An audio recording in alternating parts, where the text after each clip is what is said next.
ಬಿಸಿಲಲ್ಲಿ fan A C ಇಲ್ಲದೆ ಬದುಕೋದು ಕಷ್ಟ ಅನಿಸುತ್ತೆ ಅಲ್ವಾ? ಹಾಗಾದರೆ ಬೇಸಿಗೆ ಕಾಲದಲ್ಲಿ ತಂಪು ನೀಡೋ ಫ್ಯಾನ್ ಇತಿಹಾಸದ ಬಗ್ಗೆ ನಿಮಗೆ ಗೊತ್ತಾ? ನಾನು ಹೇಳ್ತೀನಿ ಕೇಳಿ.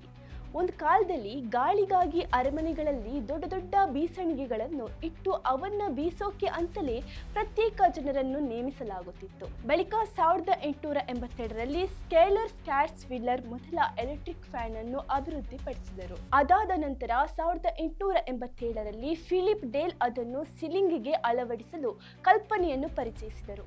ಇದೇ ಇಂದು ನಮ್ಮ ತಲೆ ಮೇಲೆ ತಿರುಗುವ ಸೀಲಿಂಗ್ ಫ್ಯಾನಿನ ಆರಂಭ.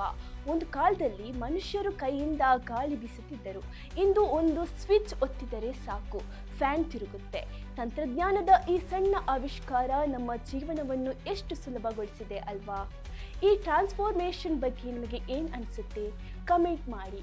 ಇದಾಗಿತ್ತು ಫೋಕಸ್ ಡಿಜಿಟಲ್ ಕಂಟೆಂಟ್. ನಾನು ಶರ್ಮಿಳಾ.